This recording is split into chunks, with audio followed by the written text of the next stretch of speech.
Grief. Oof, it's a hard one.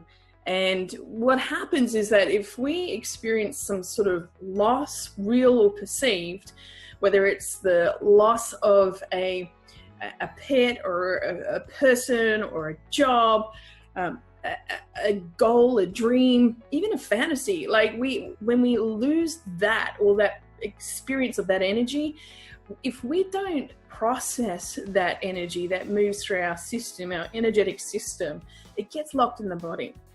Now, just yesterday, I experienced the loss of my dear, beautiful cat, Chloe, who was nearly 20 years old.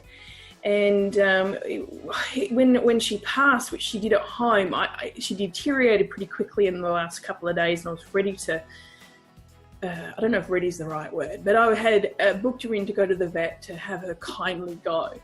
And she obviously decided to pass, on the full moon, ready to go. And it was extremely difficult. I felt immediately like hit by a king hit to my chest, like a tidal wave. And what came up for me was not just the loss of my dear best friend, and I'm going to try not to cry, but also it was just all those elements that what she represented for me.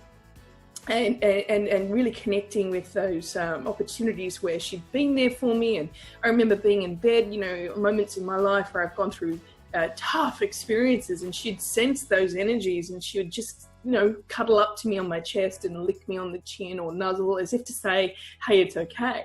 So, losing a friend or a best friend of that kind of energy is tough.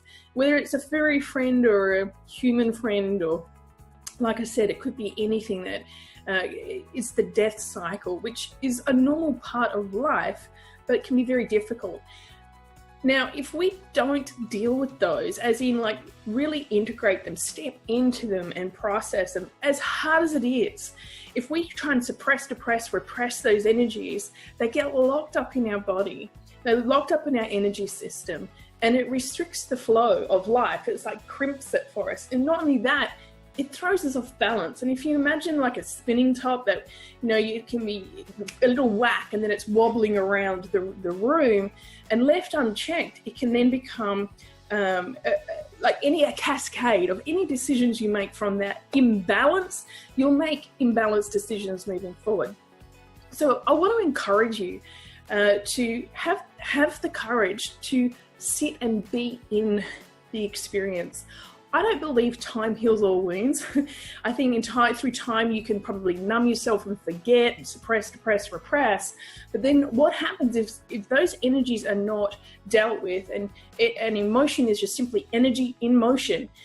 If you have locked up energies, it just takes a trigger for something else to unlock it, and then poof, hit you really hard with all of that energy that you've been hidden for a long time.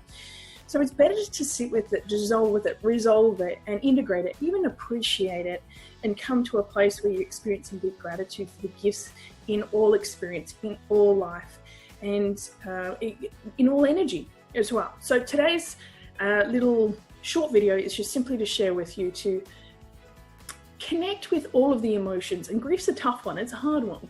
If you're looking to have a balance, I can do a stress balance, a belief balance with you very quickly, a grief shift.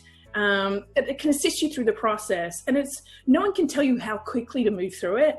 However, I do believe that we've been conditioned as a global society that, through different cultures, we all have different beliefs around grief, and that, maybe we're supposed to grieve over a certain period of time, or deal with grief a certain way, but it's not necessarily the most empowering way.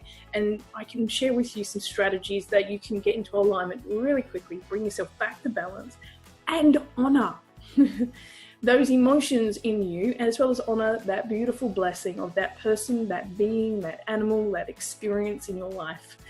I'm Katie Joy, the Global Butterfly, and this is my other cat, Cleo, who's a little lonely right now. She's looking around for a friend, so I'll go spend some time with her.